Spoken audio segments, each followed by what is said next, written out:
You're listening to the AfterBuzz TV network, now the largest new media platform on the web, and your #1 source for after-show entertainment. Very good, Keith Johnson.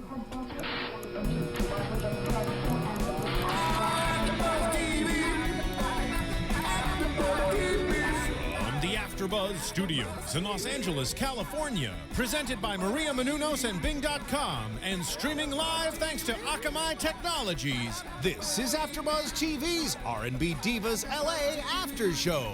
We'll break down tonight's episode and get you all the latest news and gossip.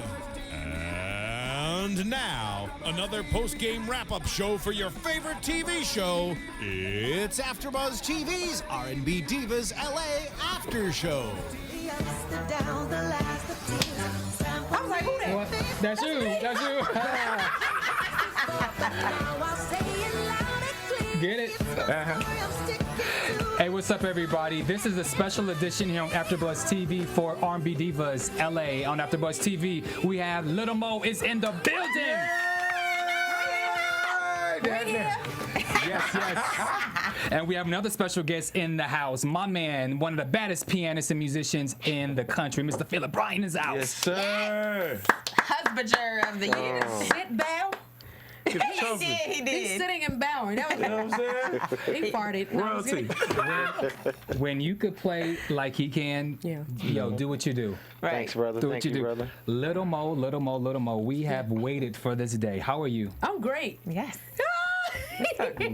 Yes, we are so Glad to happy. be here. Thank you, like, for having me. Like, for real. Absolutely. You are just a joy. We enjoy. Of course, we enjoy all the divas here on the show, but.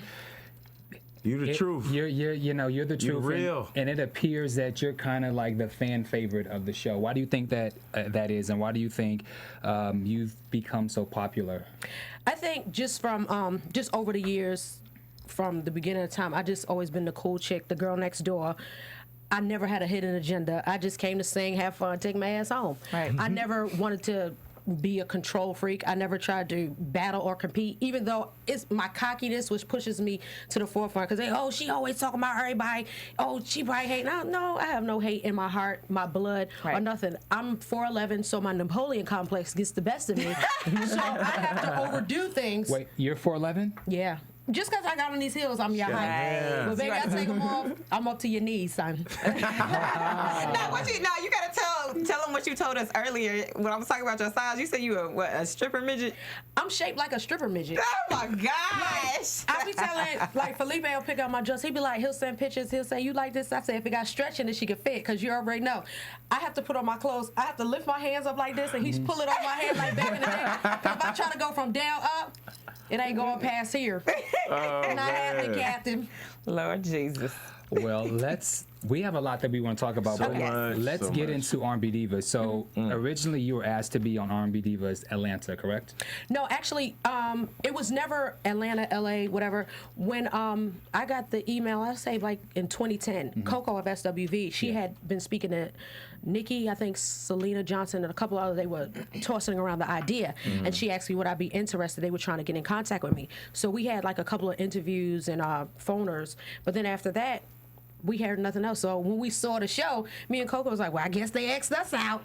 Right. You're lost. No, I'm just kidding. So I was just like, I'll wait my turn. I had got some calls about some like other reality shows, but I can't just be on anybody's show. Right. It has to fit my personality, my swag, my whole mission. Other than that, it's not gonna be right. Because a lot of people say, why wasn't you on Love and Hip Hop? I said, because I sing R&B.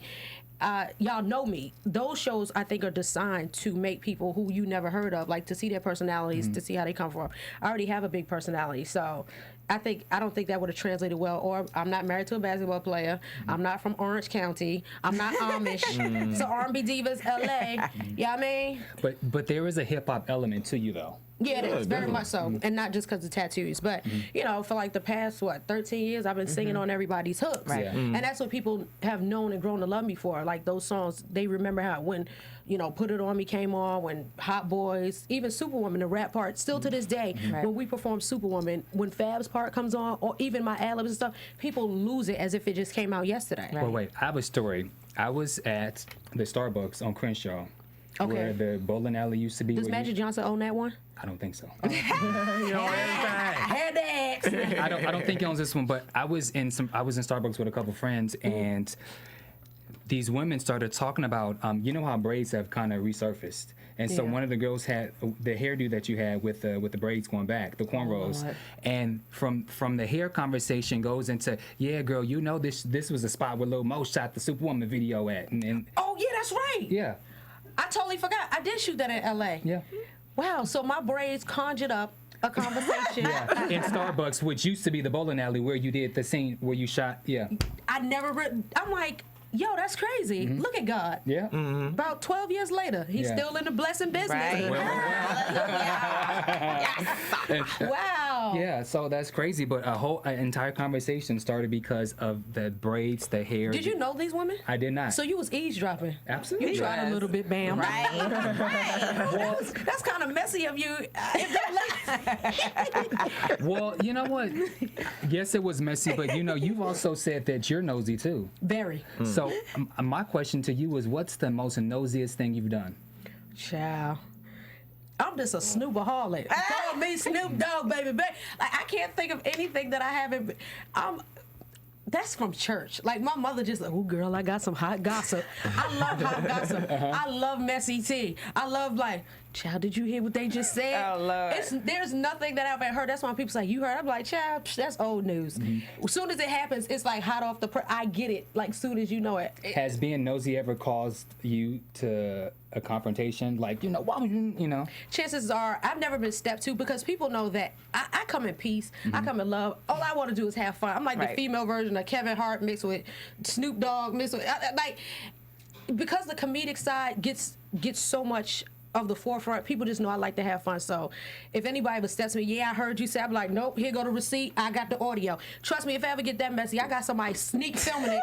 I'll always straighten my face. You won't catch me in no dirty dirt without, you know, somebody to be there like, nope, that's not how it happened. Right. Because only thing you have is your name and your word. And even though I'm nosy and I love some hot gossip, I'll be like, child, wait till you hear this. If it's a deep, dark secret that it's some things I'm taking to the grave with me that people have told me that I know that I would never tell a soul. Now that brings up something. No, I'm just kidding. That brings up something for me because the way you're talking about what made you decide to choose this particular show and the whole gossip thing in this particular show ended up having so much drama and so much stuff, and like one thing what we were noticing was the fact that you were holding your tongue, holding your peace, being somebody who's saved, and you know I'm saved now, but I still Sanctified, Holy Ghost filled. come with them guns ablazing. Baby. But I'm a lot better than I used to be.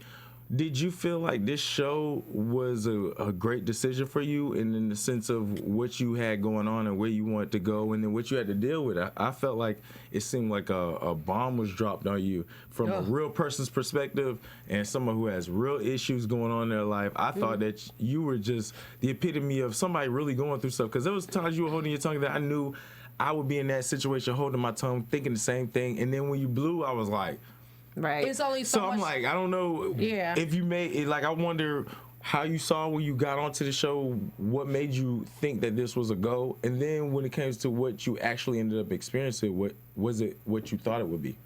I always learn to accept people for the way they are. There are some people who have issues that know how to hide them. There are some people who have issues and it's written all over their face. Right. Because people think of R&B divas, you just think, oh, it's gonna be 6 singing broads who just sing all day. Child, I think we sang like a total of 3 times. That was at the Savoy. That was when I got up at that play and sang, and then during the monologues, and then when I freestyle in the house with my husband. We don't just sing all day. We have real lives. Right. So I consider, even though we are considered R&B divas, I consider 6 co-workers. Everybody, when they go to work, you work at FedEx, the post office, Walmart, the dollar store. Where you a school teacher. When you have to deal and interact with your coworkers 6 days a week for 9 weeks straight, 6 brides, something is bound to happen. But when you respect people in their space, if people are like, okay, they don't want to be bothered today, that's just mutual respect that I have. But a lot of people don't have that. Some people want to get their point across, and they don't know what. There was so much that you don't realize people deal with before they even get to the set. People were being issued, you know, not paternity tests, but like issued orders of like it was being served. Excuse me, they were being served right before. Right. Like, how you know we was even here? Who gave you our itinerary? Like, it was stuff that was happening.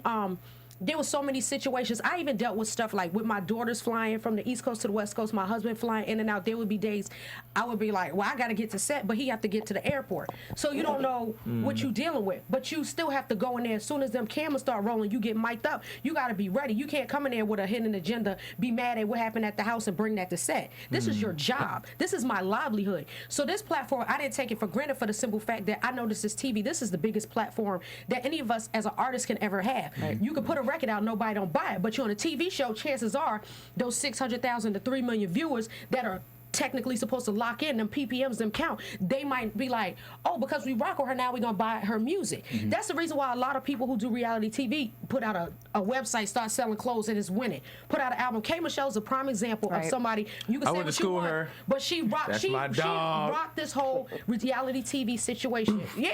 Like people, oh, she crazy, this, she's like, yeah, I'm crazy, she's but smart. I just sold 70,000. That was my first week from on a. And she graduated from FAMU. Hello? She wouldn't have been able to do that before reality TV. So that's the nature of it. So you just watch the process. I watch other shows and I learn from the mistakes. Be like, okay, I know I like to turn up, but this is business. And people judge you like, oh, this the ratchet one. She want to run across the table and act like a banshee. We don't like you. Because I know I'd be like, come on, this broad run up on everybody. But it's always the ones that's the bullies always know who to run up with. Because you ain't never seen nobody run up on me. It's and I also you didn't run up on anybody also. You don't do that. You was a well-respected woman who had a strong opinion, who definitely had reason to feel boisterous, and like Fred handling the situation with Kelly and holding his tongue in a lot of situations. I felt like it showed the power of people who know their control. And the power of controlling yourself and handling situations. Self-control is one of the hardest things to control. A lot of people do not know how to control themselves. They try to control the situation. They try to control the atmosphere in the room. But when it comes to themselves, that's how they self-destruct. And I can honestly say, like, I'm so excited for the way that I'm translating, because that's just the way I want it to be seen. They be like, Mo, I know you're gonna turn up. I said, just wait, because I get to see it when y'all get to see it. But trust me, every day, there was days I didn't even want to go, but I said, this is my job. There was days I'd be like, I want to punch this bitch in her throat. But you know, you can't fight on the job. You can argue, you can curse each other out, you can do that, but you have to be careful, because once you put it out there, that's what you're gonna get back. Little Mo. Oh, go ahead. Now, what I was going to say is this. Obviously, you love the Lord, holy, sanctified, Lord, forgive me for cursing.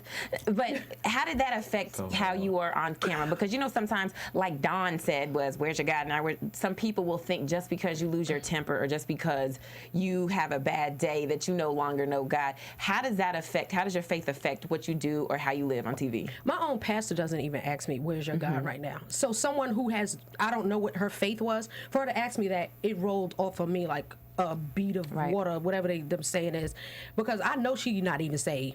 Like, she might have confessed the Lord, as I say, but she ain't been down in his name. Oh, I'm about to shout in this corner. I was like, obviously there is a God here, for the simple fact that I didn't come here to quit. So obviously there is a God around, because I've seen the fruit, the blessings that I put in there. So that should have never been a question. So for that to come out her mouth, she completely played herself on that, and we'll leave it at that. She doesn't even exist in my forward viewing and my forward movement anymore. So that's all the energy I'm going to give the aforementioned. So to ask that, honestly, I did ask myself, where's my God? And I was like, he's right here, and he knows my faults. He knows my needs. He knows I'm human. Yet he still keeps blessing me. There's times I'll be like, God, why don't you just cut me off? You don't have to open this window. You don't have to use me as a vessel. You don't have to let me use my life as a testimony to share. Use somebody else. But for some reason, he keep on using me and proving and showing me approve. So yeah, he right here. Right. And I feel like we need an organ right now. We need an organ. You did acknowledge the fact that you was going through, the fact that you have become a better you. You know, I felt like she put you in a situation to step out yourself. I'm a Christian also, and I know how hard it is to deal with the community in general, and then being able to deal with yourself and having those moments, being true to who you are and how you feel, and even lashing out and having a moment. You know, I felt like it was a setup for you to step outside of yourself. And as Christians, you know, we try to be as clean cut and flawless as we can be, based off the fact that that's where our hearts are. I understood you stepping outside yourself and doing a little more than you would naturally want to if it was just all cool and kosher. You wouldn't, you know. But I definitely think that through this show, it's challenged you the most for being somebody who's real and somebody who is not scared to say what they say, as well as concerned about what they put out there, and that's what's something that showed very. I have a question in regard now, since we're talking about Don. There's several questions I want to ask. Okay, so there was 2 scenes that we saw on the show. So there was a scene where she was in the studio with you guys. Yeah. And where it was revealed to Don that Kelly was not going to be a part of the monologues because her schedule was busy. That's what she told us. And it was like, oh, for That's what she told us. I She used said she was booked. my same voice. She was, she was very Passive. very passive. She got the information. Then the next scene, she shows up to the rehearsal. And we With a said fur this. on. We were talking about the chinchilla. We already talked about that, but I was just going to go to. So But it bit me at rehearsal. Like That's you why were I in the lost it. Forever video. You kind of look like the chinchilla from the Forever video when you came out and you had the blue on. It was so beautiful. Yeah. And so she came in, and it was almost as if we had saw Philip is dying over there. He's done. Because it was the same look. But she came in. It was almost like a newborn soul. She came in. I just knew something was gonna happen. I mean, she had on this fur coat, and there was I felt something. But what were you thinking when she came in, and was it set up? Was it real? Did you know that she was gonna be there? Can you tell us about that? See, when it came to rehearsals, we never knew who was available because everybody was saying they was booked. They had stuff to do. I got to pick up my kids. I got a doctor's appointment. So many people's getting teeth pulled. I was just like, there was times I would be on set, and you can't tell by my actions because I'm gonna give my all. But there was one day like my husband had to literally carry me in. The meeting I had with Shantae and Kelly when I asked her about the boots, like I don't know if it was food poisoning, but I was just like, I think I need to go to the ER. Like I was done. And it was like, well, can you just shoot this scene? If you don't feel that good, you don't have to. I said, nah, I want some camera time. So I'm sitting up there, sick as I don't know what. Yeah. But my son was like, it was so many excuses I could have made to not come or show up.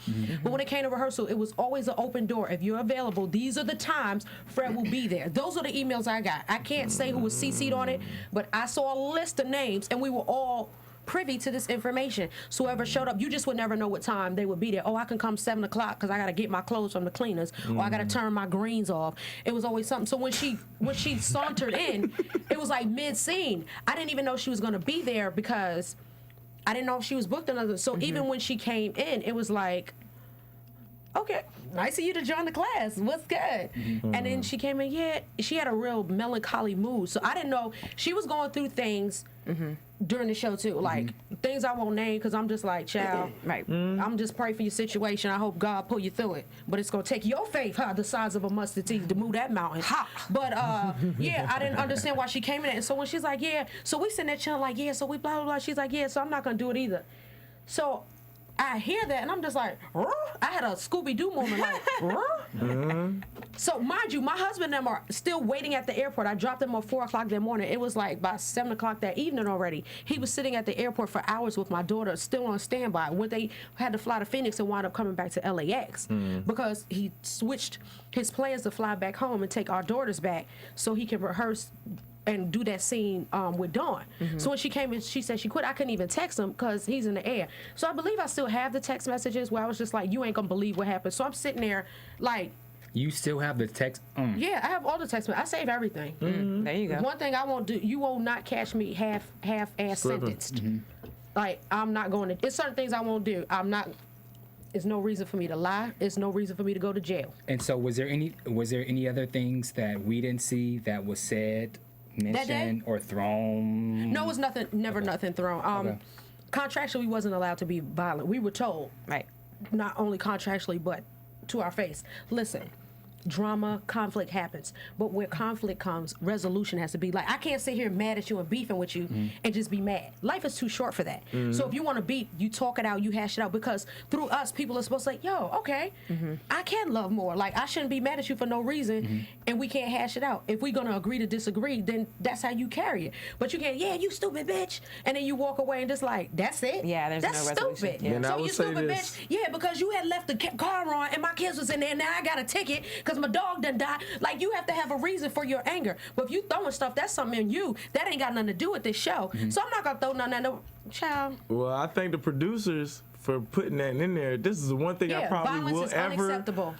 say about the producers, in the sense of making the sense of there are resolutions to your conflicts, and making the fact that if you're going to have a conflict, let it be just verbal. Yeah. And as adults, you should be able to think things through and figure things out. Talk it For out you and to work be it able out. to have a resolution, that's the one thing about the Wizards I will put a stamp on. Speaking of the Wizards, the Wizard was mentioned. Okay, maybe let me ask Philip. The Wizards, during the reunion for R&B Divas Atlanta, there was this whole thing. Well, who said this? Who said blah blah blah? The Wizard. Well, I can't say the Wizard. Can you expand on who the Wizard is? Is the Wizard the same as R&B Divas LA as Atlanta? I think what they're trying to do is they're trying to make the underlying substratum that anything that happens, Substratum. the underlying issue is anything that happens, it don't have nothing to do with me. It was coerced. It was brought on by another entity, and the entity is always executive producers of the show. So the issue is when you and I didn't really like it when I saw Atlanta. I had a little, we talked about her doing LA, and then we saw Atlanta. I went back and watched the first season, and I saw that Wizard thing then. And then when I saw it on the second season, I was very disappointed because we got a chance to go through the process, and I saw how little they affected the women. And it was weird for me because Faith and Nikki Gilbert are on the executive team of the show. So it's kind of like you shoot yourself in the foot whenever you say, well, that was because the Wizard. Bam. It's like you're a part of the Wizard team. Yeah, and you're showing weakness. You're a wizard in the sense you're a part on that team. So we can clear that up and say, because there's some fans that aren't sure. Yeah. So the Wizards are basically the Wizard is the executive And how producer. come this is the only production show that team. somebody says the Wizard tells them what to do? The executive team, it's called Think Factory Media. Okay. And that's who we're contracted through to do the show. And Faith and Nikki Gilbert were the creators of the show. So And they took it to Phil Thornton. They took it to Phil Thornton and Paul Aaron Point Fisher. And Aaron That's Fisher. where they and get the all money. Exactly. And they lose the control. So they're an executive team. So the guidelines of the show are already established from the beginning. And even in the show, they might not have a lot of creative input because it's reality. The people that have the most creative input are the creators. Right. So you have 6 women that create their own perception of reality, and like they told them when they first got there, listen, when we interview you guys, we talked to you before the show happened, if all of you guys say, look, I had a dream, all my life I wanted to be on a bowling team, and Mo had the same option, and so what they do is the first day they say, hey guys, we're going to shoot the first scene at the bowling alley, and all of your dreams come to life. You're like, yo, I wanted to do this, yo, I want to do that. That's what the reality is. Reality is not always the situation. It's what your reaction to the situation is, and that's where they didn't really think that 144 hours of recording a week was really going to show as much negative as much positive, and they keep what they needed to make the story make sense. Make sense. I'm sorry, it didn't. Nothing on the show ever looked like she's screaming over here and everybody over here in church praying. Oh, they weren't butt naked and red. It was never that. It all flowed. Now the flow might not be what you wanted the flow to be, and none of us have access to editing, so we don't know. We just do your best. You give your real story, and hopefully that make the cut. Is there anything that was filmed, as far as Lil Mo is concerned, in the Lil Mo brand? Is there anything that was filmed that you wish would have made it, or you wish they hadn't filmed? There was a lot of footage that we filmed, just filling stuff that I wish would have made it. I had some killer outfits on that I really want to watch. I was like, yo, I'm killing them today, son. So everything that they kept to me, I was just like, yo, I like the way I planned out. When they sent us our weekly schedule, this is where you'll be, I had my team live with us. My makeup artist lived with us. So it was no excuse. I never honestly, what's your itinerary say? Because I got to make sure. I never went to upstage. I just came to be me. This is what I said. When I'm on TV, this is what I'm going to do. So I just wanted to fulfill that. Was there anything that you wish they would have kept in? was there anything? We did so much. It's like we have enough footage to honestly do our own show. That's what I think. Like, cause he's crazy. Because that part where he said my feet would stink, he lied because he farted. He did. And she didn't tell her. He blamed it on me. Like stuff like that. Tell the truth, shame the devil. Like that. I'm just like, see, now everybody gonna think it's me. Like our funny outtakes, or when they have my son, like Justin, he was one day we was filming and I'm trying to be serious and he like was doing something real crazy and looking in the camera and stuff. I was like, everybody in America is gonna want to spank you because you bad. So I made him go in the room and we filming. All of a sudden I hear stuff coming flying under the door and he's putting his hand under the door and they're filming it. I said, yo, this little boy is off the chain, like stuff like that. But maybe, Lord willing, maybe I'll get my own show one day because then I really get to into existence those things that aren't that's what they are. Because you know, I don't ever want to worry about, oh, did I offend somebody? Did I do this? Did it come across wrong? Because I don't go in there like, oh yeah, today I'm gonna get that bitch today. I never went in there on attack mode, defense mode. I went to whatever we got to do to make this thing work. That's why when people started quitting, I was like, I didn't know that that was ever an option to quit. Right. I never knew that. I was just like, listen, when they told us if you wanted to leave, you can go. We will not charge you with breach. And then your ass came back. You look crazy. Right. Don't do that to me. I have little kids. My son was still teething. So just imagine, I had separation anxiety. So y'all dealing with a postpartum woman. They lucky I ain't shoot that bitch up because I was not. I'm just kidding. I was just like, do y'all know what y'all? I can kill everybody in here right now, and that's how I was like on set and get away with it. So my question is, when it came to how they depicted your guys' relationship, did you think that was adequate, or what was the deal with that? Because I thought it was great. Very I don't know if they just decided to have a good heart in the area and make y'all look extra good, because Kiki and Michael from the last season, I liked it, but they had a little weird chemistry. I don't think you that same type of person, so I think that's why I was so much more into you two. But at the same time, I technically like the relationship standards that they have on the shows that they've been doing. Yeah, what I like about my husband and my relationship, and a lot of people email me and tweet me and say stuff like, I love your relationship. I hope it doesn't get jinxed by reality. I said, no, the reason why we won't is because we're not trying to compete. We complete. He's not trying to be Lil Mo, hello, and I'm not trying to be Philip Bryant. Right. Like, when the opportunity presents itself, like to do the theme song, we went and rehearsed. I said, yo, I gotta leave. I gotta go do the theme song. Come to the studio right after. He's like, but we got 2 days to rehearse till we gotta hit the stage for the monologue. I was just like, dude, that daggone theme song check gonna look righty nice. So I left and made it do what it do. I wasn't up here, yeah, I think you should play these chords on It's so many women that are emasculating their husbands. Sit your ass down. Stop. Stop. Right. I'm not naming no names, but that's the man of the house. And one of the hardest things besides self-control was me giving up that control of Lil Mo being Cynthia the wife. So I'm not here to embarrass him on TV. Do you know how, like, then I gotta go back to the DMV and people like, yo, you played your husband like that, son. Like, we Strong don't do black that. woman. You don't do that. I had a conversation about that today. It don't matter if your husband weaker than you or you paying all his bills, his child support, whatever you doing for him. We don't need to see that. And I remember one episode I did say that about you guys, that I like the fact that you play your role as a wife. You might be turned up, you might be, you know, all that with your Napoleon complex, as you said. But when it comes to the relationship that you have with your husband, you do show the positivity of this is what a wife is supposed to do and what she looks like. But that's not playing a role. I think that's what doing what is supposed to be done. It's not playing a role. It's like the chemistry between you two, the way you talk about your issues, the way your family matters. Yeah. Even the extended part. Yeah. Shouts out to you, my brother, for acknowledging that and then respecting it and then making it flow within, you know, the relationship. Yeah. I think, like, the epitome of what real life is and what people go through is embodied in what you guys represent. And then being a superwoman, a super empowered celebrity, great talent, and you being someone who's gifted and in the lane to be able to help her and find that unity and have the chemistry that allows you to have your voice, be your thing. Yeah.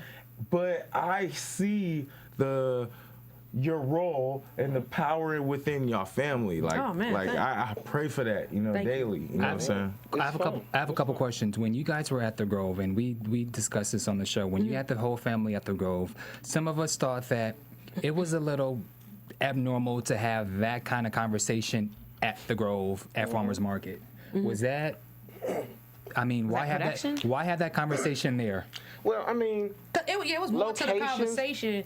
Locations for us aren't really our thing. Yeah. Like they'll tell us, look, we want to do this, we want to go here, we want to show you guys, and you know, the way LA is shaped, it's not really environment-wise. You got to pick your, you know, places based on what the show gives you. You know, what I'm saying? The show says, well, we got this place. Where you want to go? So you want to go. You want to go to Chuck E. Cheese? You know, or you want to go. I don't want to go stick. The kids ain't gonna be paying attention. Yeah. Let's go this. You know, but we did want to have a serious conversation, and our narrative was always understanding how family works, and family is there's no cookie cutter way that families are set up. You have blended families all the time. You got crazy families, and they work. If she crazy and I'm not, like we actually are in a sense. He just lied. It's a yin yang situation, you know. I get it. I get the yin yang. I understand. This is mine for the rest of my life. We've been married before, so she was married before, I was married before, and we've both been. So we're coming out of other marriages, and we came together and set everything on the table. Like, this is what I didn't like. This is what happened. This is what happened. And this was in courting. You know what I'm saying? And you know. I think when you have blended families, you got children, I got kids, so it's like, I ain't trying to be funny, but look, all that other stuff is cool, but what happens, you know, when we wake up? What do we take from this? How do you make me better? And we just take that in everything. When she wants to be hype, I'm gonna be calm. When I get hype, she be calm. Nah, I be hype too. He don't never get hype. When I'm hype, she's calm. She's like, okay, it's all good, it's cool. Now she get hype once I get perspective. Now I'm like, yeah, you right there. Cause I'm gonna tell you when I was like, all right, well, hold on. So it turn up. That's how it happens. Your job as a husband or a wife or a mate is to balance the relationship. It's like a seesaw. So situations come. You're on this side of the seesaw, and I'm on this side. So when R&B Divas happened, and they was trying to pull Baltimore Street out of Lil Mo, I'm gonna say, it's not that serious. Cool, calm down. You know, we gotta go home. Ain't nobody chill. That's how it happens in every situation in a relationship. In that situation, we had a very sticky relationship question because his mom was there, my mom and dad was there. Yeah, like everybody wanted to come out. They were like, hey, what y'all do? Y'all been in LA too long. My mom lives in Atlanta. Her parents live in Baltimore. They were like, yo, so we like, everybody just come on, which they ain't, the show ain't about it. We just say, hey, y'all want to come out? Y'all come on out. We're going to get you, you know. So that's what we do, man. We have fun. So then the question is, because you guys did discuss, you know, you wanted to move to Lil Mo, you wanted to move to LA. Philip, you was a little more reserved, and you felt like you guys should, you know, stay where the family is. And one of the issues was the nanny was really expensive. It's like you said $1,000 a week. So my I think it was more than that. Yeah. So my question: Have you guys resolved the issue of if you're gonna be bi-coastal and live in Los Angeles? Or you guys? Philip. That face. It's not like that we don't want to move out here, but we don't want to. He was like, after I put everything in perspective, it's just like we have 2 homes, cars, kids, school. That's where our kids know. So the reason why I'm so subservient to pick up and move, because my dad was in the military. Yes. So Oh, you good with it, like then. I know how to move. My kids aren't used to that, so they would come out here and they'd be like, yeah, we want to move to LA. Where mindless behavior at? We want to go back to Baltimore. Like, my daughter just wanted to come talk about, because I heard mindless behavior be at Universal The Studios. basement. Yeah. So I'm like, they was thinking that, so they think this is Hollywood, like where they get to see celebrities and stuff. They don't know. No, I gotta work. They text. I'm all on set. What time you coming back? They texting me now. Like, what time you coming back? I'm just like, so I think just balancing it all, like far as school system, and it's never an issue of you know, with the kids being watched. But if I'm gonna pay somebody a certain amount to watch my kids, I don't want them calling me. Yeah. I'm just real afraid of anybody watching my children, because all they know is my family. My kids are so introverted, and so like they'll come in here and they'll be looking like, you're like, hey kids, they'll say hey, and they'll just go into their own little world. They're freaking weirdos, but that's why I have them raised. So I can just imagine, my kids are like, you put them with a stranger, and I'm paying you some racks a week, baby. Them little Negroes better know karate, ballet. They better know how to do hair. They better know how to log on. Like that's a mortgage payment, which is it's no amount of money that it can pay for you to keep my kids. But I would rather them be around family. So what we did was, his mom literally, she's like, okay, I'll come out and I'll keep the babies for you, because those were my babies. Like So so are your kids still in Baltimore, or do they live out here with you guys? They're still in Maryland because this was actually their first day of school today. Oh. And I love like their curriculum. That's another thing too. So I was like, another thing we were like, so if we do take them out, my mom was like, well, if y'all take them out and y'all move out there, your daddy got his church. My dad don't want to leave his church. Phil don't want to leave his church. Right. That's some good money. Right. Like no disrespect, and it's a good situation. Then we come out here, we have to start not from scratch, I would say financially, but starting from scratch. And that damn traffic, son. Oh my God! Like that's Did a it drive whole you different. crazy to get here? Oh my God! Like it's unheard of. It's Right. like a The demon. GPS said 9 miles, man. That could be I was just 45 like, minutes. We in pulled LA. it up But and it this said is 7.2 Wait, miles away. Miles, man. You say you got connections to Atlanta. That's crazy out there. Anything driving wise in Atlanta is Yeah, sick Atlanta's Not like crazy to the too. dog. Not But in like Baltimore, like, Not like you could this. just drive on the shoulder of the road and be like, you know, I'm Man. just gonna tell them I'm on It's TV 11:30 out here. and throw that Where y'all throw going? that ticket. What do your 5 o'clock kids can't drive. What do your kids think about their mom Turning up? Well, no, I was gonna say, what does your kids think about their mom being this famous R&B singer by the name of Lil Mo? When at home, that's mommy, that's Mrs. Bryant. What do they think about people coming up to you and asking to take your pictures and all that? Oh, they other jump crazy- into pictures. They're like, don't forget me. My son be like, they love it. Mm-hmm. They love every minute of it. But I have to guard them because with social media, Mm-hmm. like my daughter has an Instagram, and I said you can have a private page, but I have to approve all of your friends because everybody who sends a request ain't really who they say they are. not your Like friend. I've seen people hit her, hey, tell your mom, wish her email so I can send her some beats. Listen. And there's Right. predators out there, so that's what I have my eye on. That's if you want to see me lose it and put my hands on somebody, mess with my kids. When did your kids? When did they know that mommy was famous? When I took them, I still have the pictures on my phone. My daughter told me, the oldest one, the 11-year-old will tell the 8-year-old, say, ask mommy if she's supposed to be so famous when mindless behavior come. She got to take us back there. So thank God I know, Kenneth Creer and Walter Millsap. So Managers, they yeah. was just like, yo, I was like, yeah, well, y'all in town. Can we bring them backstage? They was like, oh yeah, y'all could go in the dresser. We standing there. I'm just like, listen, I had flew in, took them back there, and then they get in there and not even looking. Like, the mindless behavior said, how they talking about? I said, people would kill to be back here. You're not going to even speak to them. How? My son talking about, what's up, mindless behavior? What's up, Rock Royal? What's up, Ray? He turn up. My daughters just be like, yeah, we back here.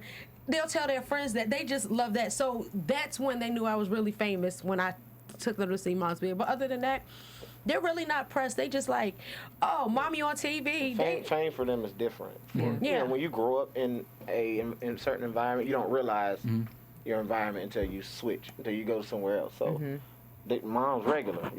Mom's regular. She can be doing an interview or doing the show if the kids are there. Justin will walk right up on the stairs. She's doing the show. She's like, "Hey, mom, can we go to songs on the show?" I did a show last week. I did a show at Six Flags. It was like a little private show for Boys and Girls Club of America, the DC edition. And so he was just like, "Mom, coming on stage with you." Okay, he came out there. He did this dance. Kids dance real raggedy. But as soon as we got said, "So, mom, how did I dig?"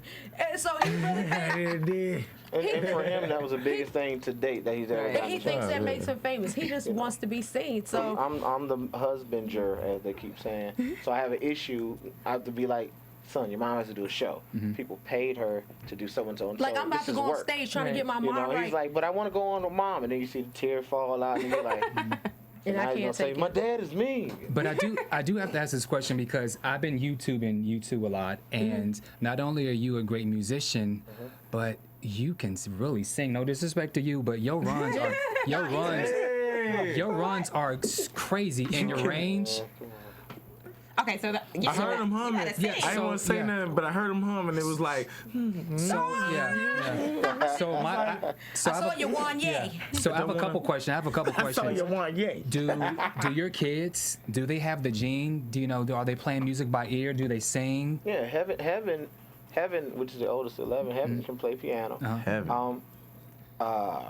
I don't. Goddess Goddess is probably gonna be our accountant. she's gonna have to do something. But she don't really sing, She's gonna be but doing that's something all right, yeah. she's good with administrative. money. that's all right. She'll do something administrative. Heaven goddess. Justin, He can sing. Go figure. Oh my Go God. figure. Justin, he was singing. What's the He can really sing. Holy Like, Grail? Was it? Oh my God! Like I cried because if he you can look at really him, sing. he'll hide. But he was like, and baby, and I was like, yo, he is back there killing Phil. Yo, he is killing. He's like, da da da da da da da. And I'm just like, oh my God! I turn around and say, sing, baby. He was like, Mom, would you please? And I'm like, do you realize you are my Michael the Jackson? real kind of singer. He How can old is really he? sing. And then my Four. What? wow. The real singer. And then my question for you guys, because you're both great singers, do you ever just kind of like have a run contest, battle? Do y'all like go at each other? He's dope. He'll be like, Because you guys are, for people who may not be familiar with this new age singing, but runs are what Lil Mo is great at. But you do great runs too. So Yeah. I mean, in a singing household and you play, I mean, is there you give a run, y'all battle each other? What? What's crazy is when we walk around the house, he told me I don't sing enough around the house. He said, all right, you about to go on this tour. I need you to start walking around the house and sing. I said, nobody want to hear all that. But I find myself now to just be singing. He said, sing in the shower, sing on the treadmill, sing when you cleaning, sing when you cooking, sing. He said, oh, she'll get up there and you'll be burnt out. Yeah, you'll give a heck of a show, but then you'll be tired out. So for the rest of the dates, you'll be looking crazy and can't do none of your ad-libs. That Get was our your issue. momentum, your stamina back. Get your swag back. To own all this mess you talking about who you can out-sing. Own that. And I'll be like, all right, damn. Speaking of which, what do you feel first met, that's what it was. When we first met, Yeah. she's a singer. And I'm a singer, but when you go in different elements, Yeah. because other people you interact with don't do what you do, all you do is Yeah, sing nobody all don't day. hear. You in a relationship. Hey, so can you sing a song? And you wake up in the morning, can you sing me a song?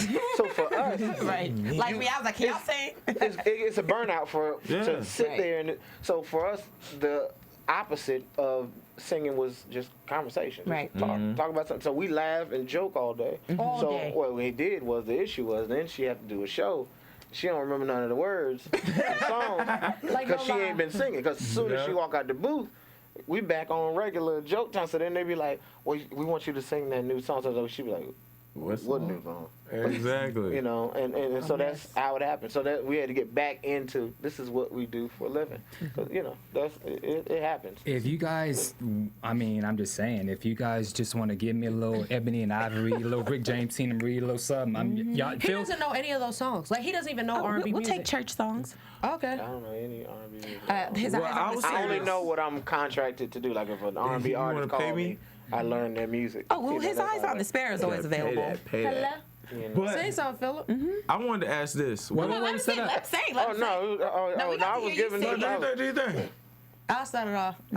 Is it his? What do we usually sing? I got my praise hands up already. Oh, how does his eyes on sparrow start off? I just start. I sing because I'm happy. Damn. I sing because I'm free.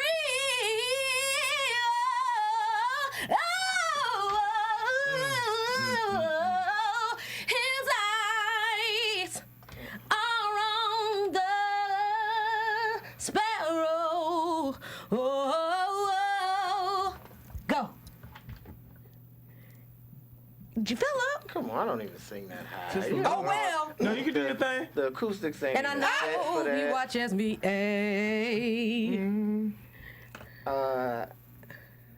Go to another Just a note. little bit. Shh. Okay. And I sing because I'm happy. Yeah. And I sing you Show off. because I'm free. Yeah. Hey. His eyes are on the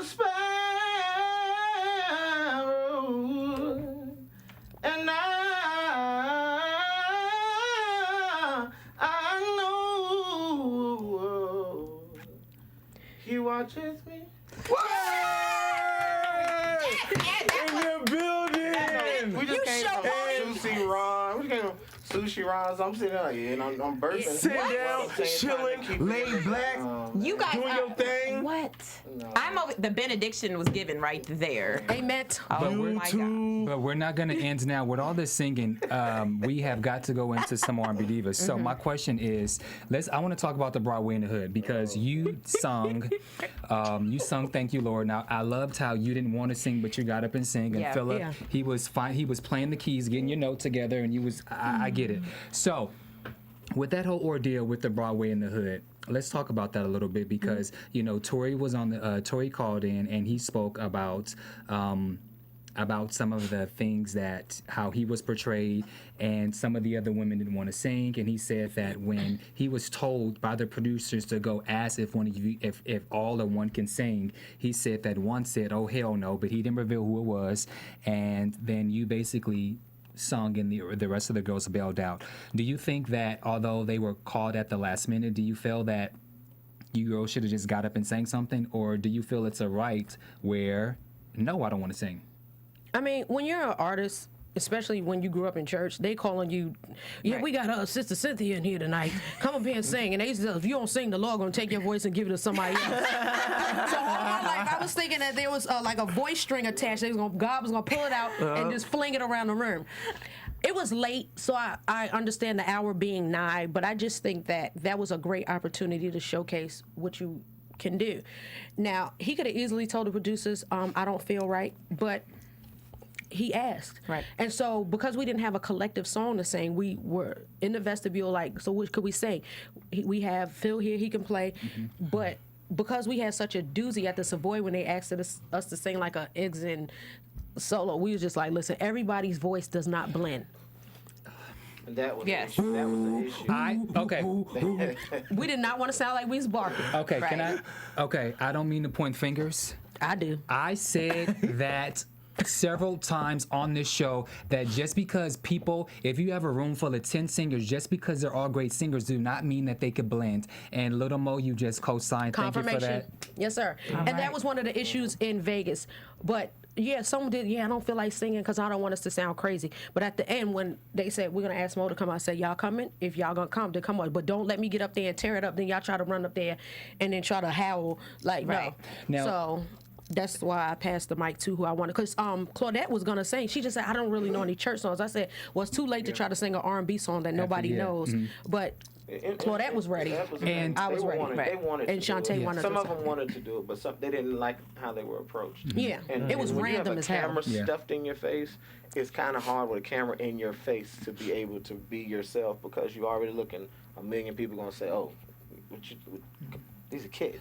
Well, Tori did say that, like I said, the producers did ask him, and then PBS was also filming for their organization as well. So I actually saw the clip, and Denise Williams sung, and some other people had sung who was not a part of R&B Divas, as well as Shantae Moore. She had got up and she sung too. So and then speaking of that, there was this whole thing about Kelly not being there. And in the confessionals, it appeared that you ladies, were upset because she didn't show up. But then I noticed that when you guys all came to the hotel room, it wasn't really said. In the confessionals, it was like, well, she wasn't there. So my question was, why the hell didn't they just ask her, why weren't you there? Or really express how they felt versus just saying it on the confessional? Because for me, that felt like I was scared of her a little bit. That's what it came off as. No one was ever scared. It was just the fact that we didn't know she wasn't going to be there till we got there in the church van that they drove us in.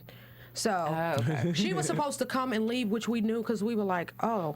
So then why do we, because I just want to know, then why do we still have to go? I'm like, if she's not going to be here, what if somebody get to shooting? Then we looking crazy. This is your foundation. So why do we have to go if you're not going to even be here? So I did ask the night before, like, well, if she's not going to go, she's not going to take it serious. Can I stay at the hotel? Because my husband was winning so much money on the crap table. Oh, Lord. Sorry. Wait, Don't tell. Don't tell. The church. There, but somebody else was playing. We're not going to send this to the church. I was like, we might as well, like, when you in Vegas, you go to have fun. Right. Philip, did you tithe it? I always. All right. Always. So that All right. balances it out. There you go. All right. But the whole thing was, I was just like, why we have to go? And she was like, well, ladies, we had gotten a text said, well, ladies, I'm not gonna be able to make it because she wouldn't be able to make it there in enough time to get back to her flight. So I was just like, well, why don't you look at here? So then the next morning we wake up, and then when she flew back, we was just like, yo, it wasn't the fact that we was mad at her. We was just mad that, okay, who's our liaison? Who's our representative? We pull up, there was nothing. I had to slide out the van, and I had on some pants, but I had to slide out. The van was this high off the ground. It was a lady in the parking lot chasing people, humping people on their leg. I was just like, yo, if I'm gonna go somewhere, I'm gonna invite somebody somewhere, I'm gonna make sure that they good. I'm gonna be like, yo, if there's a problem, Big John gonna be here, call him, he ready to turn up. I don't step into somebody else's arena or their event and try to showboat, you know, but I know that she would want us to represent. But it did feel kind of weird, like we almost got in an accident that day. It was just like we ain't had no snacks. We was sitting there for hours. They was frying fish there, I think. Did they fry fish? I don't know. It was whatever. So she didn't have anybody there to help you guys through the Tori process. was there. She just had to get when there. we walked in, they was like, "Give it up for the R&B Divas at AT." I said, "Wrong show." Wrong show. Okay, because on the red carpet, you guys looked surprised when you walked in. We were surprised as hell. Because y'all was chewing gum, and I was like, they wouldn't do that if... We didn't know nothing about the no carpet. I was like, nobody ain't prep us or nothing. But it was wasn't it? It was like late at night. I was still on East Coast time. It was like So nine or 10. Like literally we walked in, like walked off the button. You know, when you go into a show, you come into the outside door and you get to chill and get yourself together, go to the bathroom. Like soon as you walk in the building, it's red carpet. So people are clapping and you got, you know, your thumb out, you But got y'all a still button up, chewing you on got some pork skins. fasten your pants and stuff like you ain't even did all, you know. Okay, it's a lot. Okay, we have we're running out of time, but we have several more questions. So I want to get this in. Let's talk about this whole Broadway in the Hood and the rehearsals and things. What was your thoughts when? What were your thoughts when Fred Thomas was brought in? He was brought in, and then Kelly said that she had someone in mind, but through what we watched, it seemed as if Kelly didn't have the director in mind, but it was only because she found out Fred was involved. Then we get a call that we see the scene where she's calling Tori saying, "Hey, can you direct?" This whole thing just seems like a mess, and I'm unsure if it's real or if it's fake or just. Can you give us what the hell happened? That's what we trying to figure out too. I knew Fred was gonna be there, and I was just like, let's get it. Fred said that he was hired from TVOne. Think Factory. Like 3 weeks before the show. Yeah, Is that true? yeah. And so my question is, if Fred was hired by TVOne, I don't understand why Kelly is making this big. I'm still trying to figure out why she telling everybody it was her idea. I never got the memo saying Kelly Price presents the monologues. Stop. Because we were at the table when she said, okay, I have a surprise for you guys. The surprise was we was going to Vegas. And then the whole monologue thing, maybe her and Shantae knew about it. They talked about it. But I knew we were going to do something. But I told my husband, I said, I don't want to do no damn monologue. Like, my people don't want to see me do that. They rather see me go and turn up. I was like, like I said, I'd rather take a piece of the Color Purple play. You told Harpo to beat me. Get up there and then sing a Negro spiritual and sit my ass down. Like, I didn't come here. I was like, why the ATL girls get to tour and pick it, and we doing monologues? Boring. That's what I was like, nobody don't want to see that. But then once my husband was like, trust the process, trust the and that was a vision. conversation before we even left. Before we even came from Baltimore. That's why I was like, that was a car ride, and not niggas said, privy. like, don't know nothing. And I was like, it's not that, you know, you don't know what this gonna be. You don't know what it's Yeah, and I was just like, this ain't no church monologue. This ain't no. yeah, because you know church plays, they just slap it together and put it up on Put it Easter. together and just say, you know, I've been saved by the Lord. They sing a song and plays over. Yeah, Was everything handed to y'all though when it came to this particular project? You came on, y'all had stuff going on with your family to transition to California and ended up working with it. It seemed like it was a part of the plan that y'all had in sense of figuring out LA from what I perceived. Was it a situation where things were dictated to you, or did you have a diva say in the situation of what you wanted and what you wanted the people to see and how involved on things like?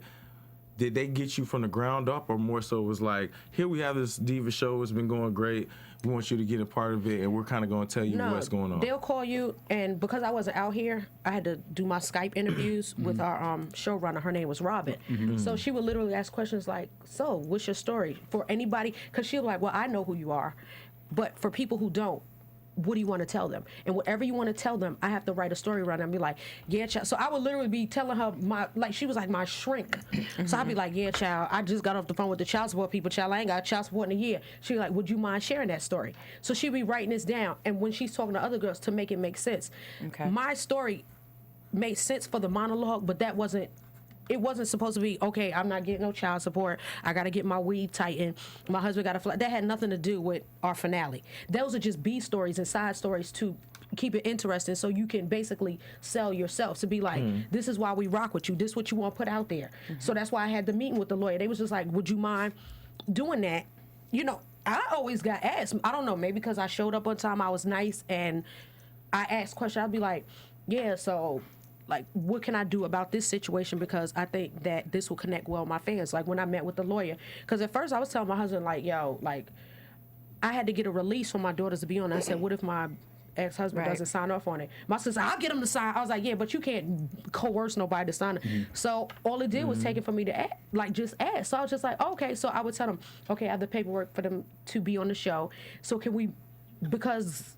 it's so legal issues, can we add this into my story so it makes sense, so people won't just see me busting out, wilding out over my kids, and it doesn't make sense. So everybody, whatever you told them, if you was just like, yeah, I'm about to get kicked out of my house, can we use this to sell your story? So you can get to the part of the monologue. The reason why I act the way I do is because this is what I'm going through. So that's why I'm just like, I'm really not getting from what part of their conversations the other girls are making it seem like they were tricked into being, to quit, to thinking production has something over their lives, maybe because maybe they told a personal story that they feel like, okay, if I don't turn up or if I don't come out of my shell, or what was something somebody told you? They was just like, I was told to spice it up a little bit, and I'm be kicked off the show. Yeah, there was rumors that some of the girls or some of the women were told that they were too boring and they needed to spice things up, and so there's all these. And does anybody have email proof or a video proof of this? Like, I'm trying to figure that out, because everything that I did, I have proof to say this is what I was asked to do. It never was like, yeah, so Mo, when you go in here, this is gonna happen. You never know. Like, there were days when people quit, we didn't know they was quitting. And so that was my other question, because Don and Kelly weren't at a majority of the rehearsals. And then when Kelly showed up, there was a whole big thing where she got in Fred's face. Yeah. What were your thoughts when she got into his face, and was there anything else that we didn't see that you saw? That really gave me a Miss Sophia tease. Like, remember how Miss Sophia on The Color Purple just was like a big, but she said, I had to fight my daddy. I had to fight like she has to fight with her life. And some of the biggest fights are the ones that you have with yourself. So I didn't understand that. And I was like, Lord, Fred I was like, the dudes I know from Philly. You think she just did that for the television, or do you think she was really to this day, that? I don't know why. Because it was like, why? She did that too. The purpose was, you know, when you don't know who a person is, because she didn't know him. And we found out that he was hired by this network eventually. We didn't know him. We didn't know he was hired by it. We don't know whose place. We just know their place here. Like, I think in one of the episodes there was a choreographer. So the network and them, you know, got him there, and they handled his check and his contract. We don't know none of that. So when someone's there, it's just like you meeting them. I think what her thing was to do was to intimidate him, thinking that he was someone that was brought in by either one of the girls or somebody. We didn't know where it came from. Yeah. But the other 5 women didn't know Tori that well. I mean, for the couple of minutes or hours that you were there at the plane, he came up to you on the red carpet. Like, the 5 women don't know Tori, so I didn't understand what was her logic and reason for saying, well, I don't know you, I don't know you, I don't know you. With this 5 other girls that don't know you, Tori, that don't know you. Yeah. So to me, that wasn't the risk. That was just what she wanted to use at that moment, because my wife don't know Fred. Right. And there's some things that it took us time, years, to talk about. There was some things at the monologue that I did after I got saved. She was just like, you want to talk about that? And I was like, I don't want to talk about it no more. And he was just like, okay. I never knew. There was some stuff that happened to her that I didn't know. And we, in our relationship, we do talk a lot, and we have an open relationship when it comes to communicating. But there's no force.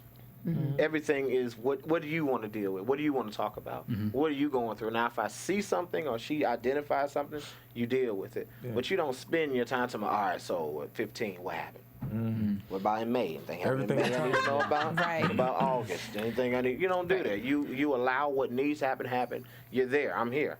There are some things I know. So it wasn't like the whole thing. I was just sitting there like, because if it would have been that, I wouldn't have been able to play. But that's, Right. that's what a real relationship goes through. It goes through when it needs to be addressed or will be addressed. And Yeah. Nine times out of 10, if you're a person who pries and tries to pull information, you're getting that because you're trying to stockpile information to use it again. So Absolutely. you're gonna be that guy that's like, oh, well, no, remember you did tell me. You did tell me what the other day when you did. I do have a question though. Just for the fans who watch the show and they really want to know, how real was this drama? To this day, are you cool with Don and Kelly, or was it really just for the show, or the feelings that you had, were they real? I can't fake my feelings. Okay. Unless I have a script. That's basically, I've been in The Color Purple, I've done a few church plays, I've done this, I've done that. But for this show, I never in a million years would have thought that I would have never spoken to those two ever again in life. And that's a decision I made. I don't trust friendships like that, where you can come in and think somebody's try to sabotage the show. Like, I have my kids out here, so this is my livelihood. Right. I canceled all my work that I was going to do, that I do like there's things I do every year around the same time. So I canceled that to do this. But you almost got us shelved because you couldn't control the situation or because you wanted to quit. That doesn't sit well with me. So as a woman, I could say, all right, it is what it is. I'll move on. But moving forward, I don't trust their friendships. I respect their craft. I won't buy none of their albums because I don't even own either one of their albums. To be honest, I don't own none of the Divas albums except for Faith Evans and who else? Mine. Like, that's real talk. But I love the way, like, I love everybody's spirit. But instead of buying into the brand, like, that's why I'm just like, it's real tricky in this industry because people are buying to people like, oh my God, I love them. But then when you get to know who they are, you be like, man, I can't even deal. You and Kelly go back because she actually co-wrote 5 Minutes from. No, that was a different Kelly Price. That's what, because they were saying, no, it was a Kelly Price, Kelly Nicole Price that was from Virginia with Missy Elliott. Gotcha. They used to do all the backgrounds for Nicole Ray, Missy stuff. So that's not the same Kelly Price. Me and Kelly Price go back from church people. Like, we know Donnie McClurkin, the churches that we went to in New York, they're all affiliated. Right. But as far as like me spending the night at her house and us frying chicken that me and you supposed to do, like, it's not like that. Gluten-free. Like, she can sing. And that's what I always respected. And I always felt like, oh my God, like, that's between Faith Evans, Kelly Price, Coco, Lettucey, people like Fantasia, those are the people I look up to. Those are the people I be like, oh, I got to study them and show myself approved. I can't come out faking. So those are the people that I watch and I look and I communicate with. But then when you try to control the situation because you think I'm young or you think you got your hand on the industry and, this, I'm just like, nah, boo, the industry done changed. So you got to change with the flow of things. The whole Kelly, you and the Kelly fallout. There was a couple red flags for me. Yeah. When Kelly came in, and I said this, when Kelly came in, there was just, when people walk a certain way, you can say, why are you laughing? Let me finish the story. So when people, there's certain walks. Your body language. No, Felipe studies body language, and that's what I study too. Yeah. And when you're there, you're not knowledgeable. You're there shooting a scene, but you have to notice people's body language, their movements, the way they sit, and the glasses. And what bothered. But the walk. Yeah, but the walk. What did it give? No, I see. Okay, She came in Like, and was it a saunter, a waddle? Let me just. I'm gonna be real ghetto for a minute. Go. You know when black mamas. When they pick you up from school, and when they pick you up and you're supposed to be somewhere else and she's been waiting since 8 o'clock so she walks to come get you. I know, I recognize it. That was a walk that Kelly had. Like, she walked like she was pissed the hell off. I'm about to whoop that tail. She had the sunglasses on. She wouldn't look into your eyes. But what got me was, stop laughing. What got me was when she went and did the whole Jeffrey thing. And she goes, and then you was like, I have a husband too. Now, you guys were at the Bugatti restaurant, and I said, okay, wait a minute, the Bugatti restaurant. Okay, so if you're calling for your husband Philip to come downstairs, y'all don't live upstairs on top of Bugatti, so I'm thinking it has to be production. And so I don't know, I felt, but maybe this is staged because she's calling and Philip is upstairs, but they don't live upstairs, the Bugatti. No, Michel'le's manager was up there.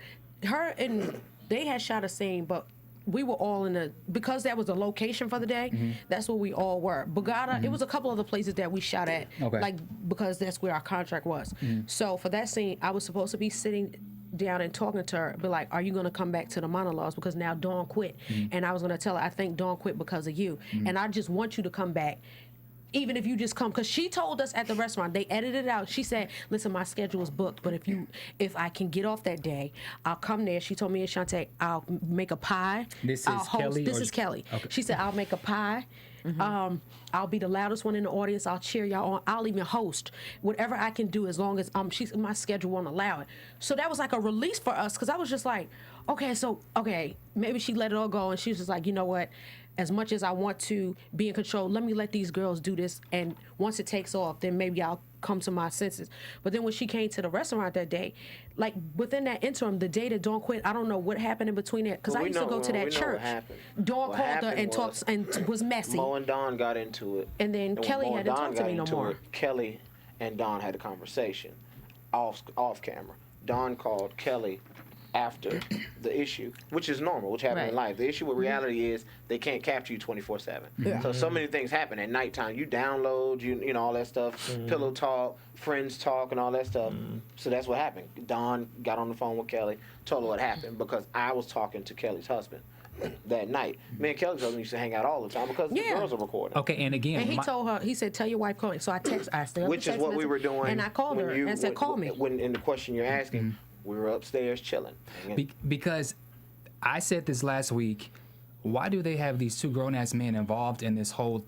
I don't feel like... Y'all could have been upstairs playing Xbox. We were drinking. Up there eating, chilling. Yeah, like, he had some wings. My makeup artist came downstairs because I was just like, because the way we were sitting and the lights were... Like, I was just like, she always just, my makeup artist is like 6'2", and she's just always there. She was with me. So Phil, he wasn't even in that scene. I'm with the guys. You know, when you in this reality stuff, and you're with the guys. He drives me to set every day when he's there. Take them, and we chill. The guys go chill. When we were in Vegas, when she said I don't play craps. Russian roulette. Roulette, sorry. But we let them do their thing. We're gone. We're out here. We'll see y'all later. But it was always, that wasn't the first time that whole when Jeffrey that situation happened. She did that in Vegas. Why did she do that? She did that because why does he come? He's her manager. So she feels like, because I don't want to do this, you are the person to stand in between me and what I don't want to do. I understand that. But there's a process to everything, because I'm not just your manager. I'm your husband, and you're putting me in a situation that I'm going to have to take this on. It makes him look crazy. It's going to take it right back in circle. What should have happened was she should have kindly said, I don't want to talk about this. And she could have got on the phone, or she could have just walked away, got on the camera. Won't follow you where you don't want to be followed. Right. I have a million questions, and I got to get this out before we go. Okay, a couple questions. I want to talk about your music career. We already talked about R&B Divas, but I have several questions. You know, you've started off back in the 90s with the late Guru, and then Uncle John P. Key's your uncle. So... was there any conflict between you wanting to do R&B music and then you being a part of the church? Not at all. Not with the way that I did it. I did it in a very respectable way. And to this day, like, we just got back from VIP with Uncle John P. Key. It's a conference that he has for singers every year. And we do the panel and stuff like that. Yeah.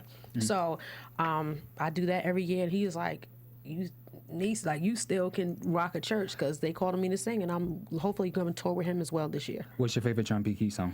Jesus is Real, and Standing in the Need of Prayer. Mine is He'll Welcome Me and the Lord is Able. Oh, yeah. He'll welcome me. Okay, and then and then I want to talk about some of your duets. Okay, so when you were signed with Elektra Records, and then with Sylvia Rome, and then you were part of Missy's camp, and then you did the 5 minutes on Why Do Fools Fall in Love. Okay, and then you started singing all these hooks. So tell us what you were doing here first. You were doing here, and you already had like 1,000 hours in beauty school, right? Yeah, in New York. And so once you started to get into the music industry, did you feel like, okay, this is something that I know I can do for a living, I'm going to totally quit here, or like how? Okay. Yeah, I left beauty school like literally. You want to go on tour? Yep. That's still them a balance. Okay. Do you have a favorite duet that you've done? Because you've sung so many hooks. So you have a favorite one? Even that's good. Dang. I'm trying to think what would be my favorite duet. I like everything that I do, because I think we, like me and Fab, we just have so many songs together, and it's just like we just have that chemistry. It balances out. I love what I did with Missy. I love what I've done with Ja Rule. I would say Put It On Me would probably be one of my most favorites, because that was just like I remember just hitting the stage, and that was just like a real breakout record for me. And honestly, it just started off at, hey, come here and sing this song. And, you know, that was just like a breakout record. As far as singing-wise, there's still people I want to work with. Like, I would love to do a song with R. Kelly. Okay. Me and my husband have to do a song together. Let me try to think. Ariana Grande, like, she's killing. Like, are you kidding me? Like, those are the people I want to work with. I would love to do a song with, let me see. I love Kendrick Lamar. Okay. So there's still duets still in my spirit. You have a single that comes out September 11th. Tell us about it real quick. It actually goes live on September 10th, but September 11th, that's the reunion. That's the last special for it. So as soon as that go off, I want everybody to download it. I'm a Diva, which is the theme song for R&B Divas LA. I turned it into a whole song. So like I didn't change it too much, but there's a part where it just punch and that joint. I love doing anthems, and this joint go off. So the finale is on September 28th and August. September 4th, September 11th. No, the reunion is September 4th and 11th. It's a part 1 and part 2. Oh yeah. The finale is on Wednesday, which is Wednesday. What's the date? August 28th. Yeah, August 28th, Yeah, and then September, and then September 4th and 11th for the reunion part 1 and 2. And then also tell everyone where we can find you on Twitter and your your website. My website is thelilmoshow.com. My Twitter, my Instagram, my Facebook, and my music is connected to my site. And they can follow me on Twitter at The Lil Mo Show. Instagram at The Lil Mo Show, Facebook The Lil Mo Show. My church is gonna be called The Lil Mo Show. Latter-day Saints of Jesus Christ. Amen. Amen. Philip, what about you? Do you He have a don't never Twitter? be tweeting. I mean, Philip_Bryant. It is some music. Yeah, something popping y'all right hear now. music? That's some good music. And then really quickly, everyone give your favorite Lil Mo song, and then we want you to close out with something. Ta-da! Oh wow. That's it. Forever is mine. Forever is mine. I also That's the one. also like When I Cry with you and Jaru. You really took me Yeah, there. look out for that tour. That's gonna be real good. Okay, so we want to thank you guys for tuning into AfterBuzz TV on R&B Divas LA After Show with special guest Lil Mo and her husband manager Philip Bryant. Can you sing and take us out with something? Where would I be if it weren't for you, baby? 'Cause I'm so tired of being lonely. Where would I be if it weren't for you? 'Cause I'm so tired of being lonely. Come on. From Bing.com, executive producers Maria Menounos, Kevin Undergaro, it's Phil over, Chad. Svitek, and the entire AfterBuzz TV staff. We would like to thank you for listening to the AfterBuzz TV network. To watch or listen to other after shows and post comments or questions, be sure to visit AfterBuzzTV.com. I'm Sir Richard Wentworth, and this has been a presentation of AfterBuzz TV. The views expressed herein are those of the hosts only and do not necessarily reflect the views of AfterBuzz TV or its owners or principals.